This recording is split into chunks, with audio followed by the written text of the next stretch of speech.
Hello and good afternoon, and welcome to this GetReal Institute webinar, which is titled Beyond the UK, the Impact of MHRA and NICE Real-World Data and Real-World Evidence Guidelines and Framework.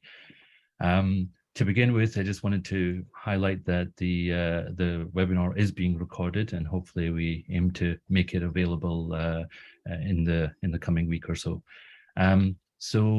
To begin with, I want to welcome you. My name is Shahid Hanif. I'm the Managing Director for the GetReal Institute.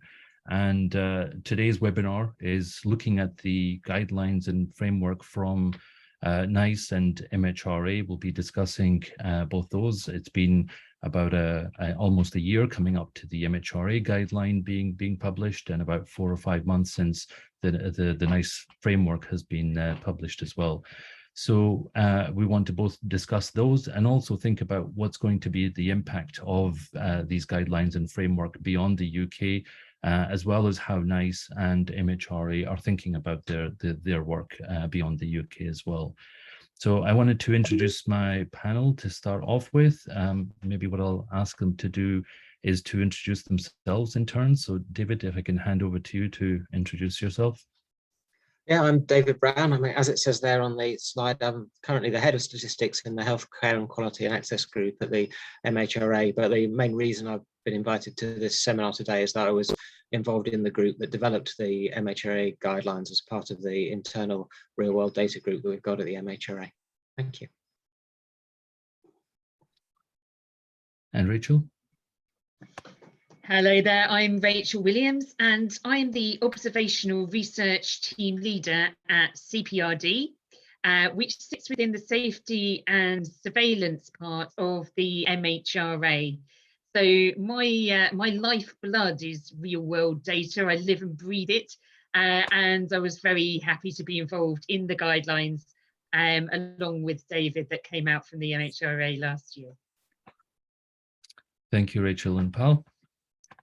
Hello, I'm Pall Jonsson. I'm Programme Director for Data and Real-World Evidence at NICE, with a particular focus on developing our sort of approach to using broader types of evidence in our guidance, understanding how we can do that robustly and responsibly, but also developing broader data access that feeds into our future products. Thank you, Pall. And Seamus? Hi, everybody. I'm Seamus Kent. As noted in the slides, I was until recently a senior advisor in data analytics at NICE, where I led the development of NICE's real-world evidence framework. Thank you, Seamus. So I wanted just to run through the agenda for today's webinar. I'm going to start just with a brief introduction about the GetReal Institute for those who are unfamiliar with GetReal. And then we'll kind of go through a presentation initially with David and Rachael on the MHRA guidelines, both the one that was published last year as well as the ones that are in planning at the moment as well. And then also for Seamus to present on the NICE's real-world evidence framework, which I know he's presented numerous times, but it will be good to have both a recap to consider. And then that will be followed by a discussion with the speakers, and we'll open it up to a question and answer with the attendees as well. So I'd encourage you, as we're moving along, to just put in your questions into the Q&A panel, and hopefully we'll come to those later in the webinar as well. So to begin with, the GetReal Institute was established last year. It was a continuation and a follow-on to 2 IMI programs. The first, the GetReal project, and then followed by the GetReal initiative. So it's been around for a while, and I guess the establishment of the Institute was a move then away from being funded through IMI to becoming independent and being a member-funded and member-led not-for-profit institute. And the main purpose, in a sense, is for the institute to become a stakeholder hub for collaborative development for real-world evidence solutions, with a primary focus on Europe. But of course, since the work is global, we're looking to see how we can interact also internationally. And the way that the Institute has been set up, it's been set up as a multi-stakeholder governance. We have stakeholders from different stakeholder groups. It's an open institute, so it's open for everyone to join. There is a membership fee, which is due and which is heavily more weighted on the commercial partners as opposed to the public partners, but nonetheless, it's aiming to be an equitable platform for the different stakeholders to come together and focus on what are the key issues and areas to tackle around the use of real-world data and the adoption of real-world evidence as well. And so building on the legacy of IMI GetReal, we'll be looking to further develop practical tools as well as demonstration projects and shared learnings for the real-world evidence community. This is gives an overall picture of really what the Institute is about. Its main mission is to facilitate the adoption and implementation of real-world evidence in healthcare decision-making in Europe. And there are 3 focus areas that were identified by the IMI project for the Institute to focus on. The first around reducing barriers to the use of secondary data sources. The second around bridging the gap between RCT and real-world evidence. And thirdly, around addressing the evidence needs for downstream decision makers.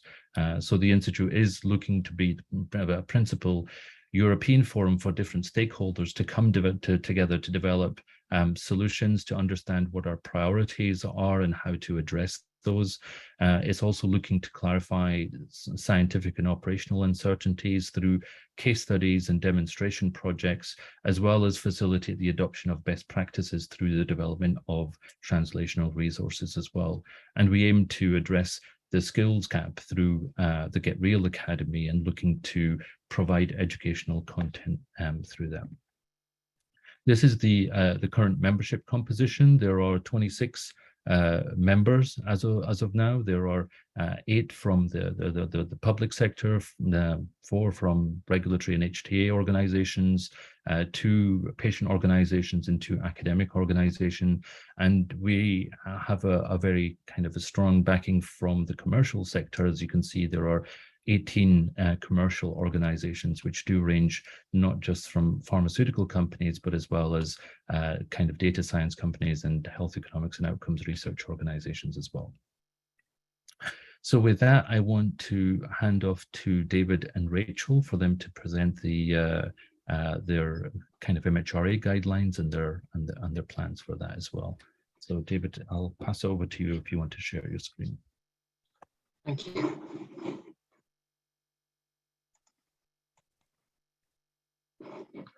Okay, so as we've been introduced, we're just going to talk briefly about the MHRA guidance that came out towards the end of last year. And I just want to acknowledge we've got co-authors on this presentation, and myself and Rachael didn't write the guidelines just between us. They were prepared by this cross-agency group with expertise across all the various areas of the MHRA, and also we received advice from a CHM real-world data ad hoc group that were consulted on the guideline, and that's a group that consists of academics from the UK. So this is the definition of what the MHRA. I think most people probably know, but yeah, we're the national regulatory agency for the UK, and up until recently we were part of the sort of European network, but now we've become an independent agency. If I just hand over to Rachael to start off the real content of the presentation. Thanks.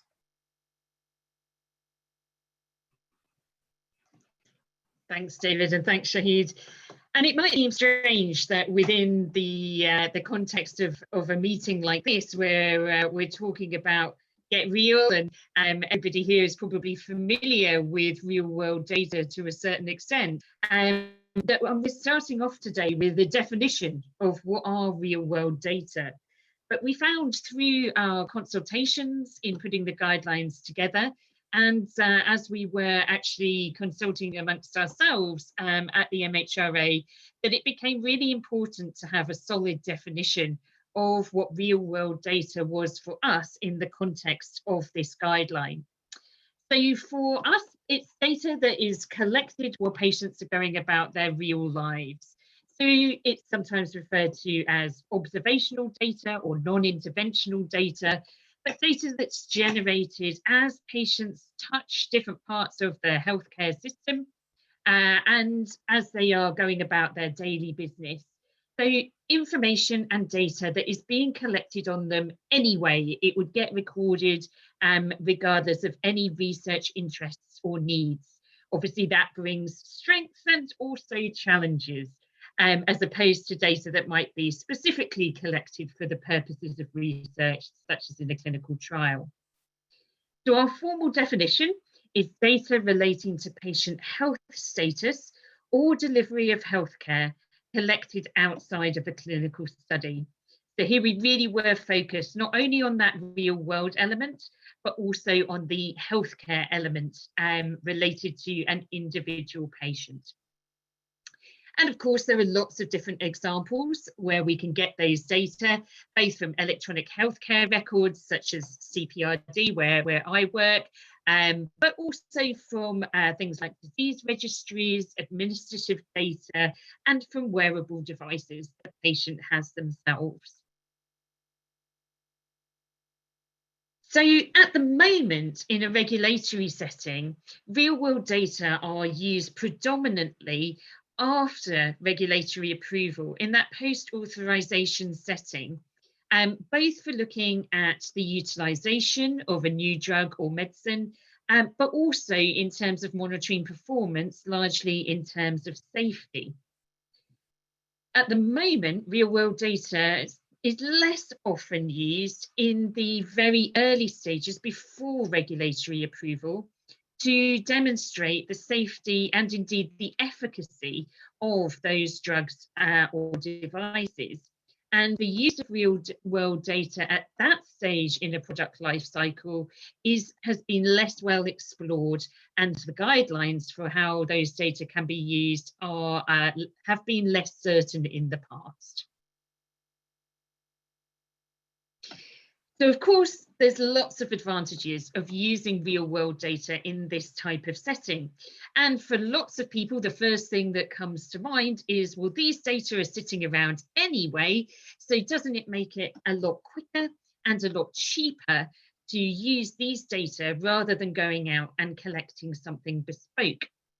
And of course, there is the potential for that, which might mean that effective medicines could be approved more quickly, which is obviously what everybody wants. There's also some developments that might be unfeasible through other means, such as repurposing medicines, which obviously also have potential benefits for public health. But I think a key one here is that the results from observational data may be more generalizable. And that's really because of two key factors. Firstly, when we're using real-world data, we can look at much broader populations than those who might be included in clinical trials or who might consent to take part in particular interventional studies. So that means that the people that we're looking at may be more generalizable and more similar to the people who are actually intended to receive a specific medicine or device than in a clinical trial setting. And the other aspect of this, in terms of making results more generalizable, is that people tend to act differently when they're being watched. And so the behavior, both of patients and of healthcare professionals taking part in trials, might be different to what it would be like in the real world. So even if you had a broad population in your trial, there might be differences in the results that you see because of the fact that people know that they are taking part in a trial. So the use of real-world data can get over some of those hurdles and make the results and the evidence more generalizable. Of course, one of the big questions that always comes up around real-world data is, what about data quality? And data quality is, of course, highly important when we're looking at the use of real-world data in regulatory settings. It's something that when these data are being used, the data quality must definitely be demonstrated to make sure that it is of sufficient quality for the question that is being asked. And often in the case of real world data, the quality of the data source isn't in control of the sponsor who is using it. And that can mean there need to be assessments undertaken by other groups or assessments based on information provided by other groups in order to demonstrate the quality of those data. And all of the things that I've said about the advantages of real world data go completely out of the window if the data quality is not sufficient. It's a garbage in, garbage out situation here, because if we're using data of poor quality, then the information that we derive from that really can't be believed. So the position of the agency is still very much that randomized evidence is better than non-randomized evidence. There's all that benefit that you get from avoiding certain people being allocated certain treatments that can be overcome through randomization. And so randomization is still leads to better quality evidence in our view.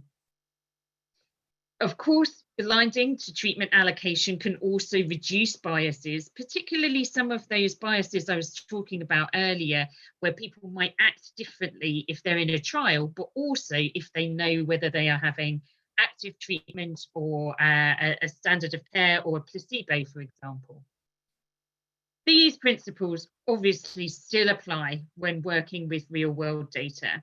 And even if you're using real-world data in a randomized setting, then looking at both randomization and blinding can really help. But real-world data, when we talk about real-world data, doesn't refer to a particular study design or a particular type of design.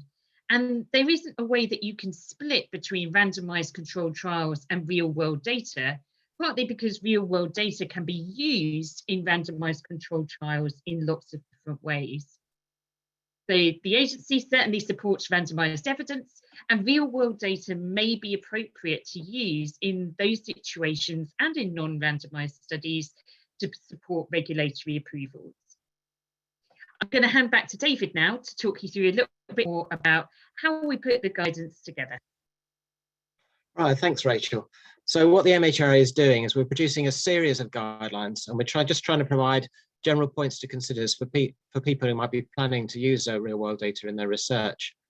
And a series of guidelines is planned. And the way we've broken it down is we're trying to write different guidelines based on different study types. So as you'll see, we've started off with randomized controlled trials, but we're different guidelines on different study types. 2 were published, as we said, at the end of last year.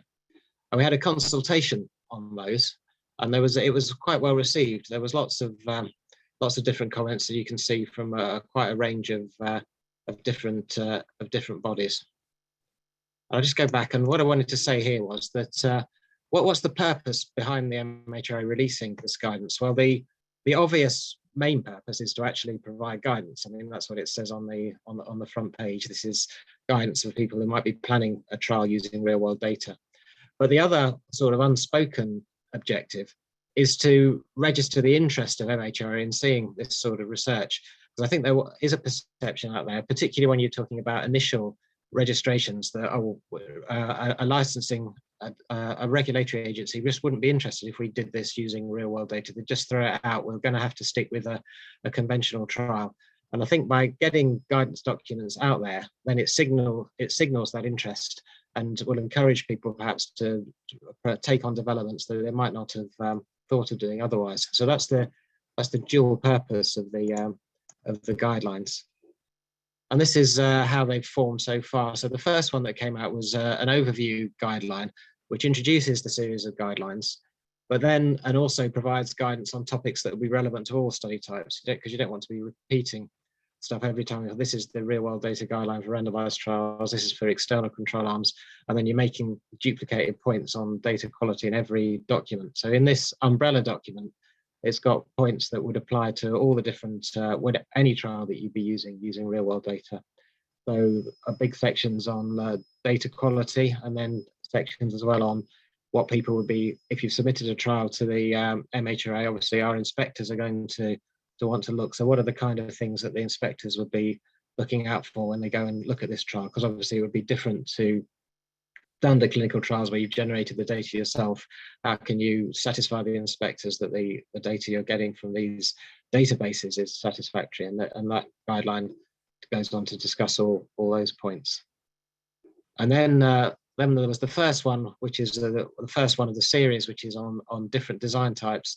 And this was on randomized control trials using real world data. As Rachael said, that we don't consider that to be a sort of oxymoron or something that doesn't go together. You can run a randomized control trial using real world data, but it was to the surprise of some people that were part of the consultation who was sort of said to us, "Oh, you didn't really mean that, did you? You just mean observational studies." And people were saying that sort of thing directly. So this was a surprise to people, but obviously not a surprise to everyone, as many of these sort of trials could be called pragmatic trials as well, have been conducted. So it's not like we're inventing this idea, far from it.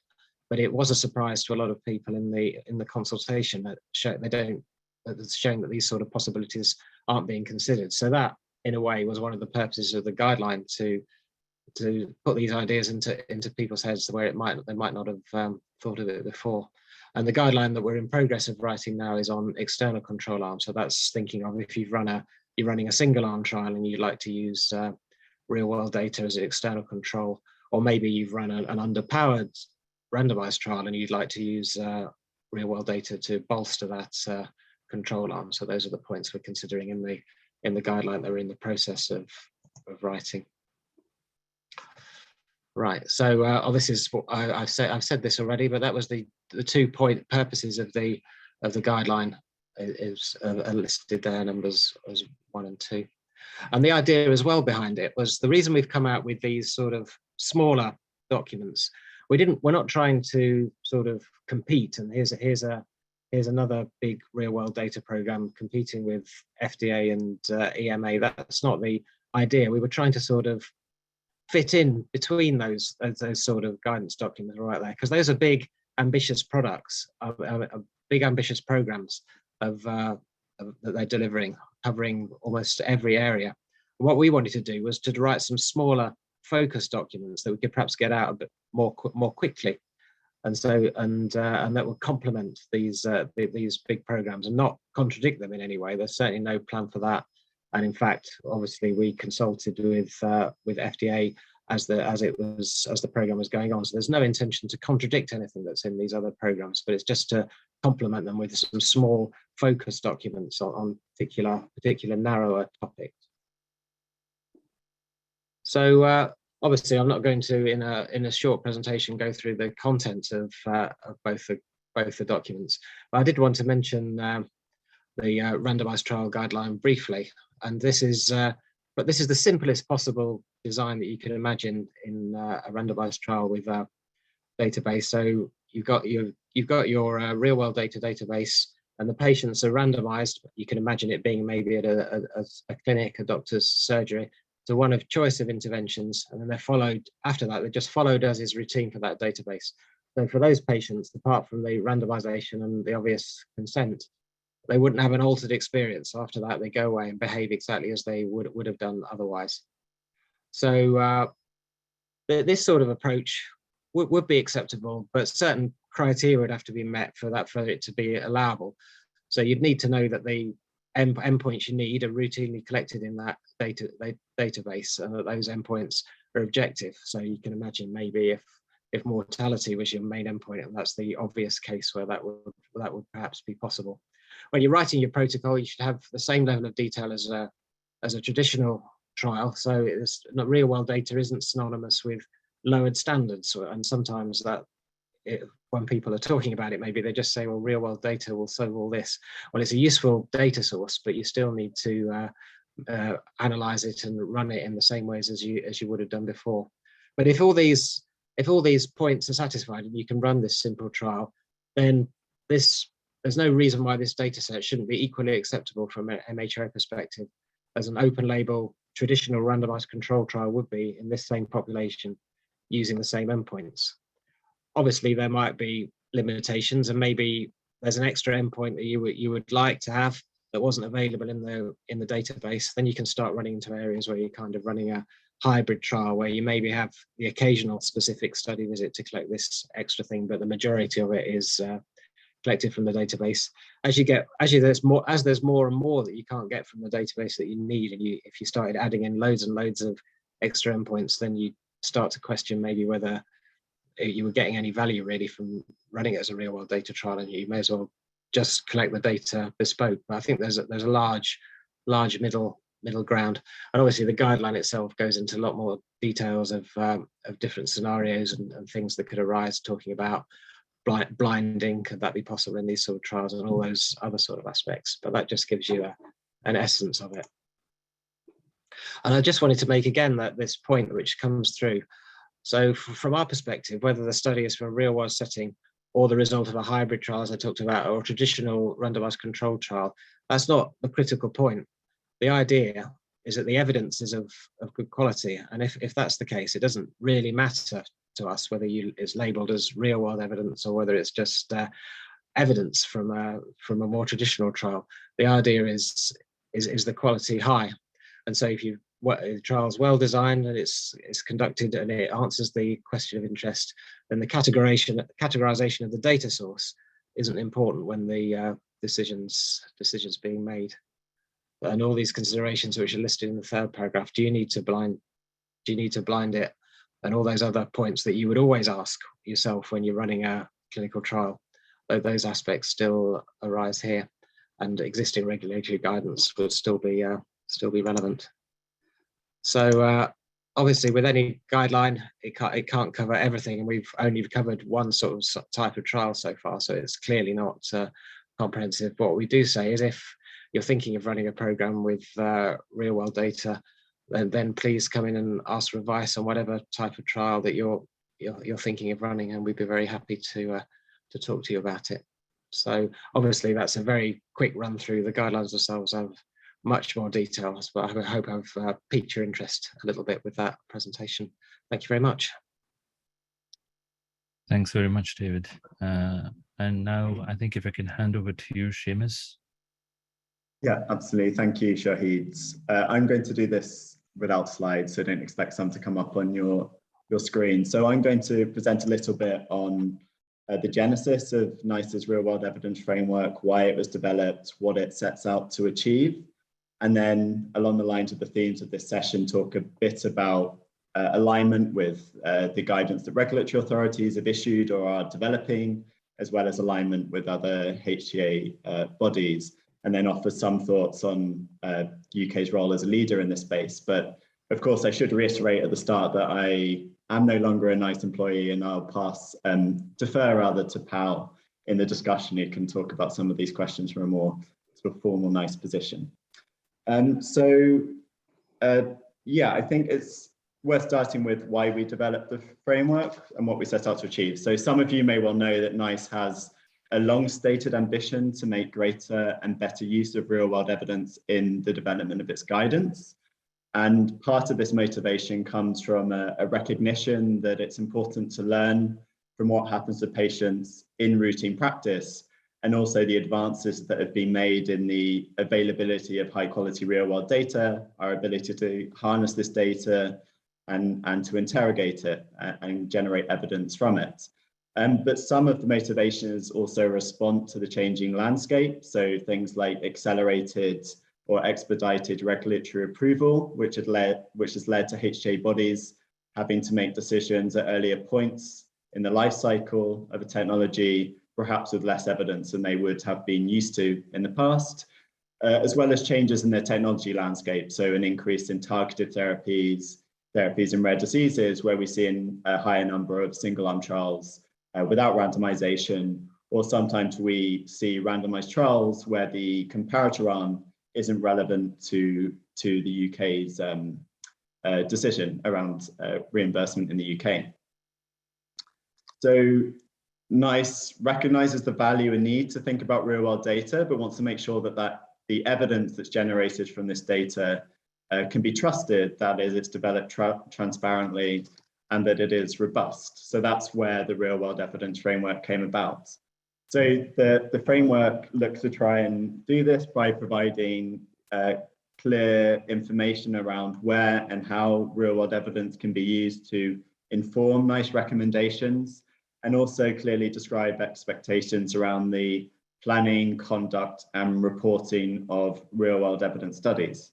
So in its framework, NICE organizes it around 3 basic principles for high quality evidence. The first being that evidence should be developed in a transparent way and with integrity from planning through conduct and reporting, that the data used should be of good provenance and fit for purpose for its specific application, and that appropriate analytical methods should be used that address the key risks of bias, and that uncertainty is fully characterized.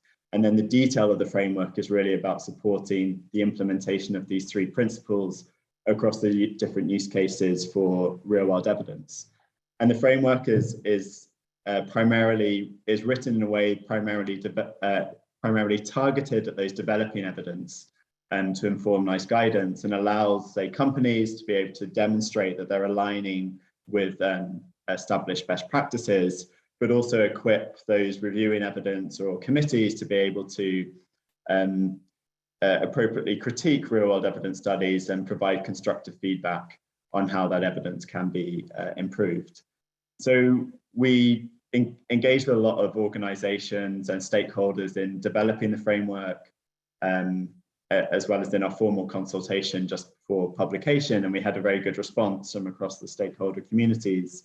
And a lot of the work that NICE has done since its publication is around the implementation of this framework in actual applications and through training the various users of it. But I wanted to move on now to talk a little bit more about regulatory alignment, which is of course something very important and a huge focus internationally now. And starting with sort of NICE and the MHRA, obviously within the UK, we have a close relationship and have shared the documents as we've been developing them at early stages.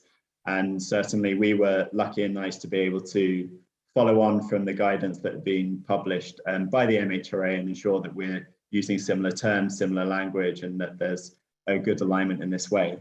There's also things like the innovative licensing and access pathway, which is the joint program of a device between NICE and the MHRA, which offers a unique opportunity for companies to get kind of joint advice. And there's a module within that dedicated to thinking about real world evidence. But more broadly, I think there's more broadly than just the UK, I think there's clear alignment between what NICE has done and the wider regulatory space. And indeed, a lot of the work around real world evidence that's been produced, so guidance documents, tools that have been developed, things like RCT duplicate, have had a substantial involvement from regulatory bodies such as the FDA and the EMA and others. And a lot of what we did within the framework was really taking these tools and this work undertaken by these authorities and their collaborators, and interpreting it in a way and in translating it in a way that's relevant to HTA decision making and useful for our stakeholders. And it's easy to see the links and the threads between the regulatory guidance and the guidance that we produced at NICE.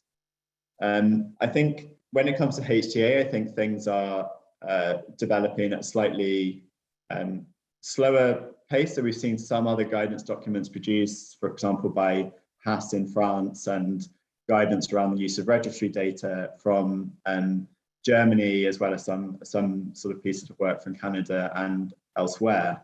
Certainly when we shared early versions of the real world evidence framework at NICE with collaborators from other HTA bodies in the UK, as well as Canada and Australia, we received very positive feedback, and perhaps we might expect there to be some alignment between the guidance that they produced in the coming years and what NICE has done.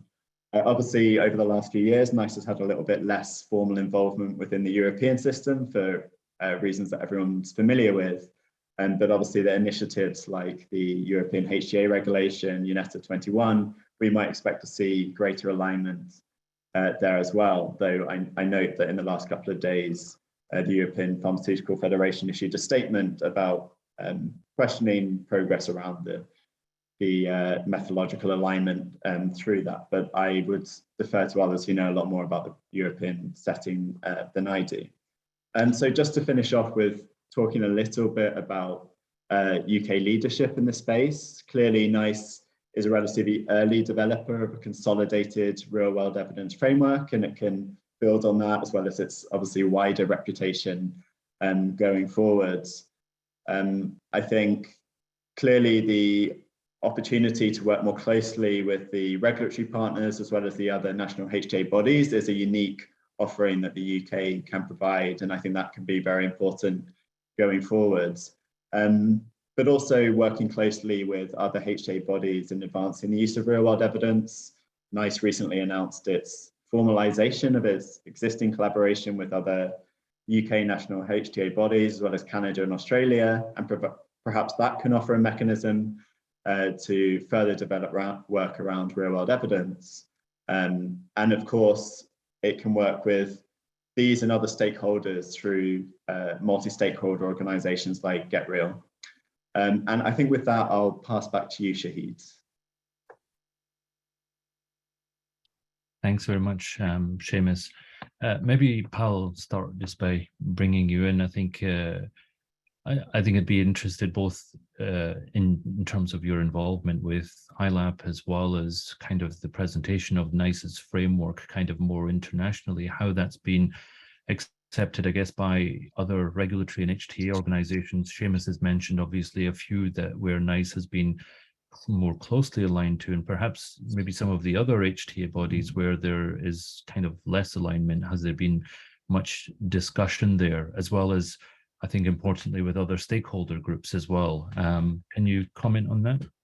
Yeah, I could. Yeah, and thanks to Seamus for a very comprehensive overview of where we're at with this at the moment. So during the development of the framework, we engaged quite extensively, both nationally and overseas with others, to gauge how we should approach this and understand what were the priorities in terms of development of material. So we have engaged with other agencies, and in particular, we've engaged with UK partners, so our national agencies, the MHRA and others. Also, key stakeholders from overseas. So we have, as James mentioned, Hanif in Canada, and our Australian friends as well, and others are all developing guidance in this space. So we've had conversations around that. Typically, from all stakeholders, be they regulatory or HTA or payers or any other stakeholders, they've reacted well.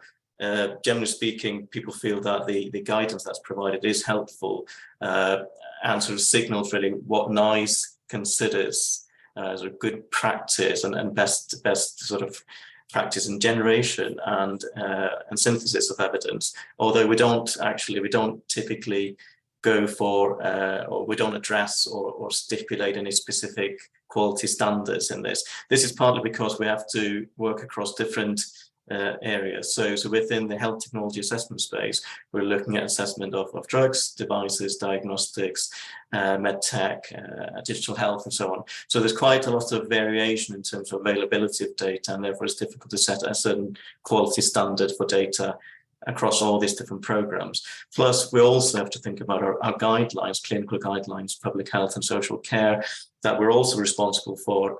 So generating or setting out a minimum standard is quite tricky. But what we want to do in this is to set out what we think is good practice in as Seamus said, the study design, study conduct, the synthesis of evidence, analysis of evidence, and then reporting, so that we can start to generate more trust in the data. So our committees, so our independent advisory committees who make decisions for us, they typically find it difficult to trust data that isn't generated within the clinical trial setting. So in my mind, it's really about enabling our decision makers to have that trust so they can start to think about this data in a useful way. And through some of your interactions so far and your stakeholder engagement, has there been any kind of indication of areas that need to be further developed within the framework, or that you plan to develop further in the framework? Or is it more around how you use the framework for implementation at this particular time? So there is a really important point here around implementation. So we can create whatever guidance we want, whatever quality standards that we want, but translating it into practice is the key thing here. So the tricky bit is to ensure that we can actually use the evidence for decision making. So it's about testing out with our committees, with our external stakeholders and those who submit evidence to us, what sort of evidence can help decision making and what's less helpful, if you like. So it's about translating and upskilling our technical staff, our advisory committees and others around quality assuring data, understanding the robustness of data and the trust we can create in the data. There's a lot of emphasis on that at the moment. And then there's a whole host of topics that we could be looking at. I mean, a lot of the data that we receive at NICE, for instance, is generated overseas.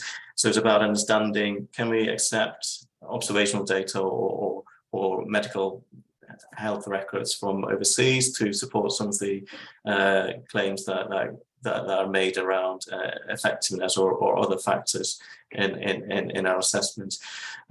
There's various things around understanding how we can perhaps utilize more real-world endpoints. So if you're looking at real data that's generated in clinical practice and day-to-day clinical practice, these data may not have the endpoints that you typically see in trials. So it's about understanding what are the reliable endpoints, sort of real-world endpoints that we can then look at alongside the endpoints from trials. There could be something about setting out best practices or standard or best approach to adjusting for biases and understanding confounding. There could be something about, even though I said I'm not keen on setting quality standards across all programs, but we could think about some minimum approach to that as well. Whole host of things, and Seamus, I'm sure, has plenty of ideas as well, and others. So I'm really sort of hoping to get ideas from perhaps people on this call as well as to what they think is important. We're really keen to understand from others what we should prioritize. Yeah, no, that would be really good to hear from people as well, what their thoughts and how they've found it's helped shape their thinking. Rachael and David, if I can come on to you, I think I'd be interested. I mean, you already mentioned in a sense when developing the guidelines, the interactions with EMA and FDA, and particularly aligning with those as well. So kind of to what degree are the guidelines developed for an international context as opposed to just from a UK context? So I think very, very much so. So I think probably it's worth distinguishing one point when we talk about this. So the guidelines, so take the randomized trial guideline, it talks about how you should go about running a randomized trial. And I think you'll get broad consensus on most of those things about what's important in terms of data quality and all those sort of aspects. And when we did consult on it, and so we know that there's broad agreement between those people that responded. And as mentioned, we spoke to NICE before we even sent the first draft out for consultation, and FDA were also involved. So there's very consistency. But what we should say is that that's how to run a particular trial. So I think when people are talking about international consistency, the other thing they're thinking about is what is necessary for approval, and is that consistent between the different countries? Now that's not addressed in our guideline at the moment, that if you're running a program in, say, epilepsy, to just pick a random example, and then you do this particular trial using real world data, will that be sufficient to get you the license? That's not covered in the guidance. The guidance is much more practically, how would you run a trial in that therapeutic area, and often where it's more difficult to come to agreement internationally is what does it take for approval. So going back, even in situations where it's not real world data, sometimes there's disagreements between the different authorities on what should the primary endpoint be in a particular trial, and they can't come to an agreement. So you end up with that discordance internationally between the different authorities. Now, the guidelines as we've written them at the moment on the real world data aren't attempting to go into therapeutic areas and ask what trial could you run in a real world with a real world data source that would then get you the approval in this specific indication. It's just good practice of running those types of trials. So for that sort of concordance in terms of actual approvals and specific indications, I think we're a little bit away from that. And so what you would certainly do in the UK, I think, if you were planning a program, that's where something like ILAP would come in, where you'd want to know which sort of trials do we need to run in order to get the approval. And if one of those happened to be a trial using real world data, then hopefully the guidelines would have useful information for you on how to run those particular trials, which would generally be agreed, I'd have thought, worldwide.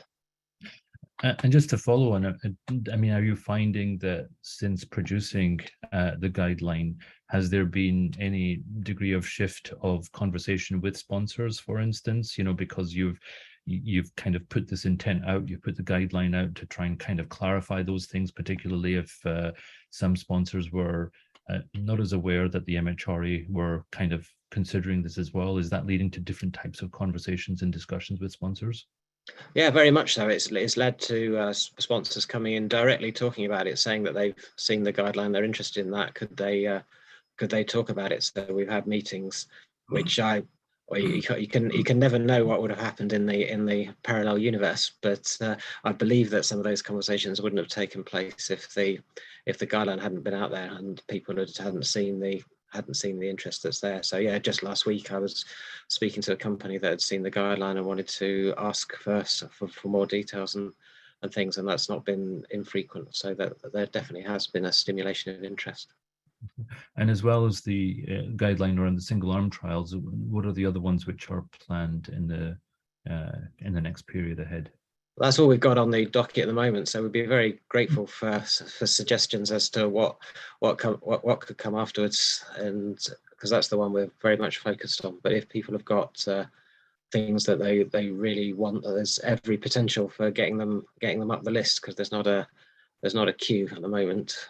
Obviously, we can easily come up with something, but there isn't actually anything that we've put pen to paper on. So if people have suggestions, then we can certainly very much consider putting them onto the program. Yeah.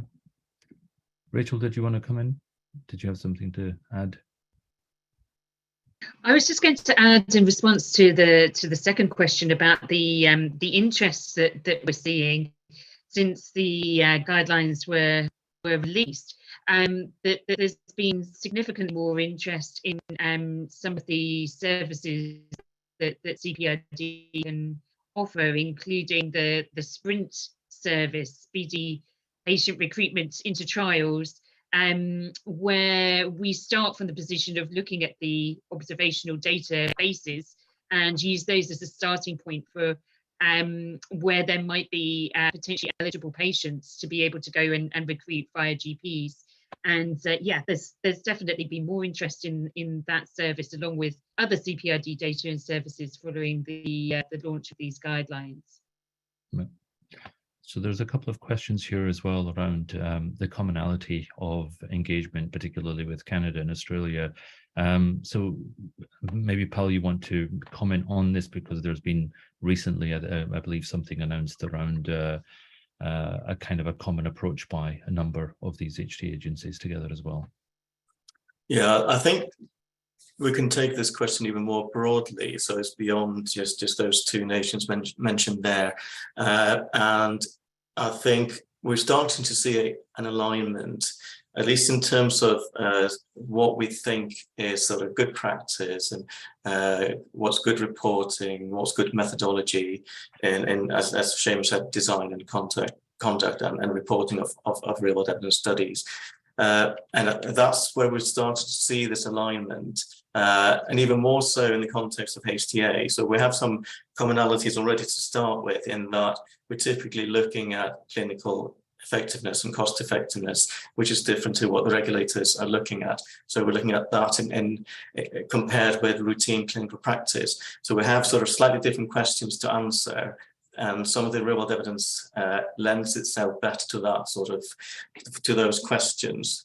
So I can see as a line around those broader principles, broader methodologies, but I do think individual agencies, as you sort of start to incorporate the evidence into the decision making, we all have slightly different nuances in terms of how we do that. So that's where I think we start to potentially, this is probably not what people want to hear, but we start to see slightly differentiation in terms of how these agencies actually apply the evidence into the decision making. And this is why I think it's useful for these agencies to develop their own sort of frameworks around that or methodology and describe how that's done.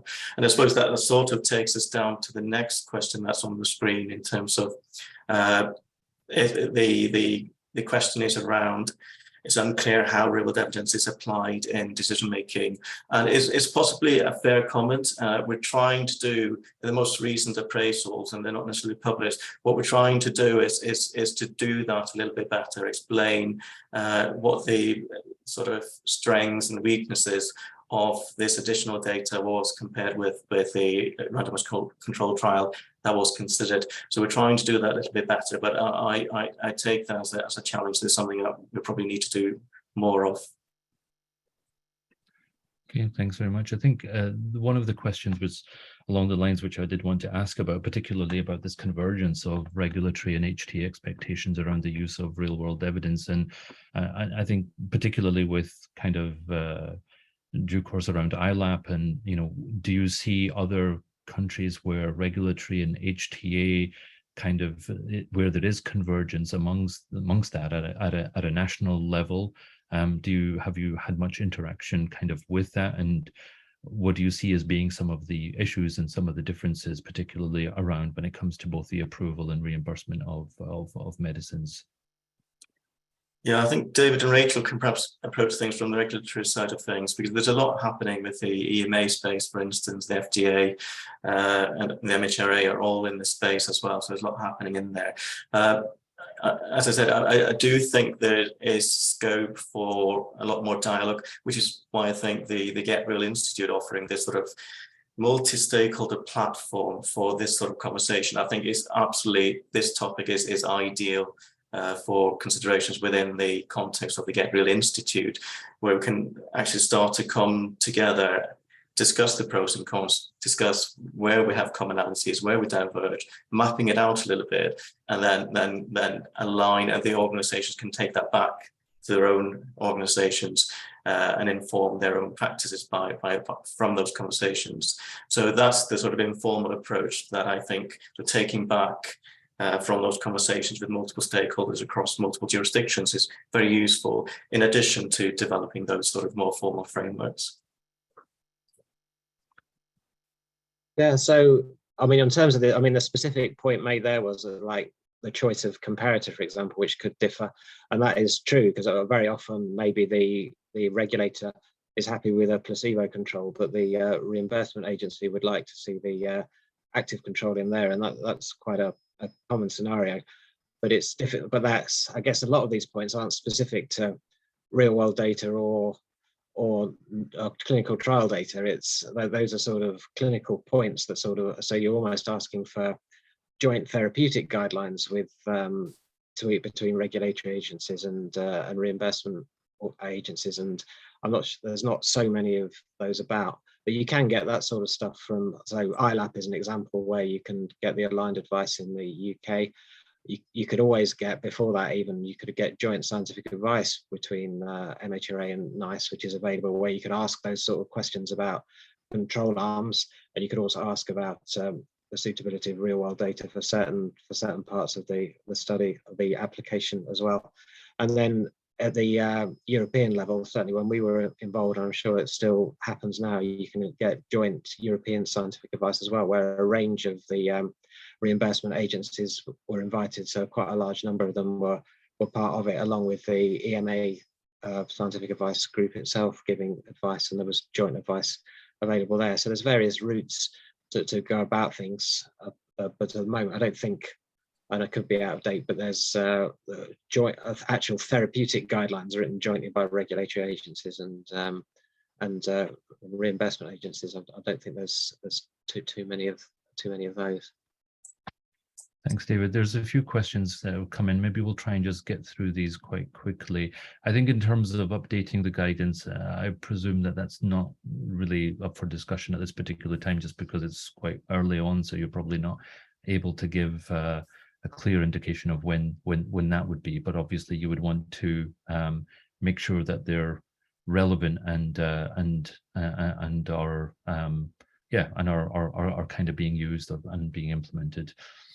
I guess a question really, Pal, around NICE's involvement with UNETA. Is that still the case, or no longer the case that you and NICE are involved with UNETA?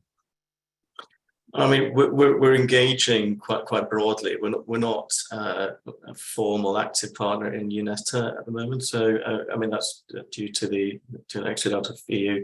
But we're still in dialogue with agencies individually. So that's still quite productive. And then there's a question around over-the-counter products as well, and whether or not there's any guidelines that might come out in relation to that.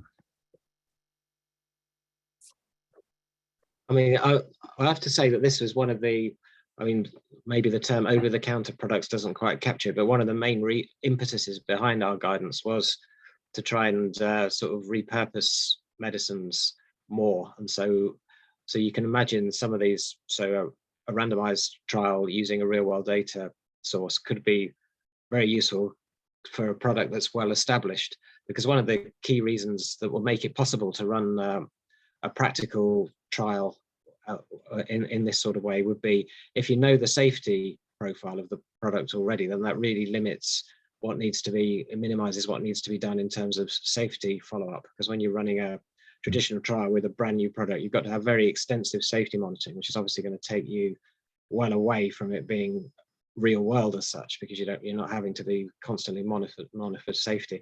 If you've got an existing product with a well-known and reasonably benign safety profile, and you're looking to expand it into a broader population maybe than was already there, or a very similarly related population, then that's when these pragmatic trials can really come into their own. So I think it's that sort of area of the more established products, so over the counter maybe as listed in this example, is where there could really be great scope for using some of these real world data pragmatic trial designs to sort of expand the indications of those products, which is something that perhaps is unattractive because there's not a great reward for putting the work in to do that. But maybe some of these using real world data can make it a much more feasible program.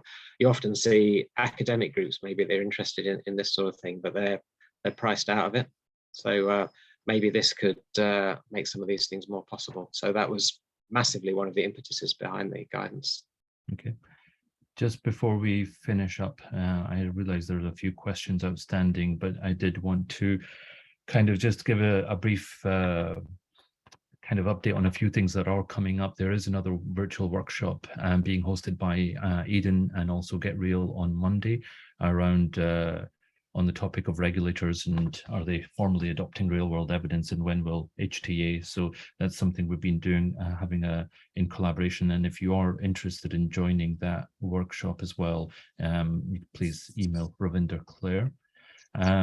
And then just to give an indication for those people who might be at ISPOR next month as well, there will be having a meeting for both our board and members, but as well as that, there's a breakout session that we have on developing a multi-stakeholder shared learning forum, and as well as presenting on the plenary session as well on the final day.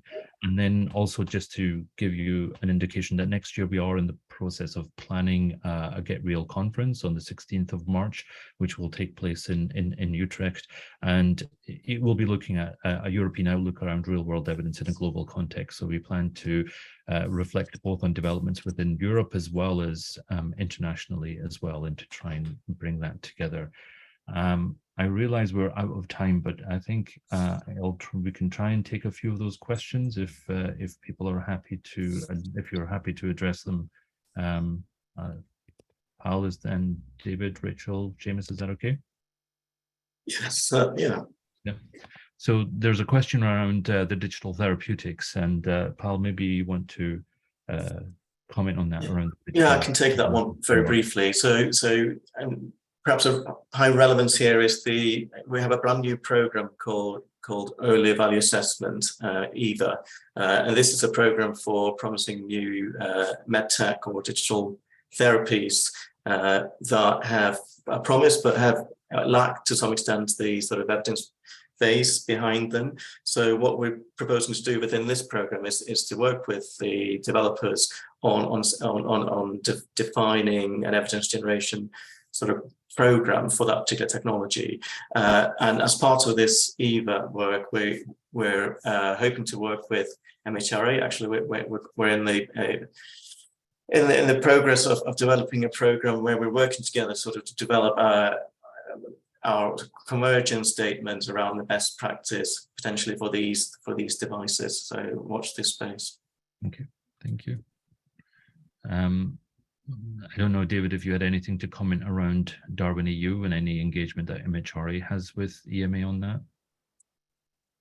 We're always happy to be involved in work like that. So if invited, I'm sure we would be very happy to take part. But I don't think it's. I'm not involved. I'm sort of more specifically developing the MHRA guidelines. But yeah, any involvement we could have, we'd be happy to have it. But obviously, we're not routinely involved in work with the EMA anymore. So and there's limitations to how involved we can be. Thank you. And then any interaction around with the medical community in developing these frameworks? I presume that you've engaged quite widely with various stakeholder groups. Yeah, they were on our list when we sent things around for consultation. But as I mentioned before, they're not really therapeutic area specific. The guidances that we've produced so far, they're sort of more general than that. But experts from any area obviously can have insight that they can add to those sort of general considerations. Okay, I think I'll leave it there unless there's any final comments from any of you. But I wanted to thank you all, I think, for taking the time. It's been very insightful, I think, particularly to reflect on both the guidelines and also the framework, and in terms of the immediate next priorities as well. I think one of the impetuses for doing this webinar, I think, was, David, when you're kind of very much interested in any examples or any things that people would like to share around in terms of shaping the next guideline on the single arm trials as well. So people do feel free to reach out in relation to that as well. But I want to thank you all very much, and thanks everyone for joining today. Okay. Thank you, Shahid. Bye. Thank you.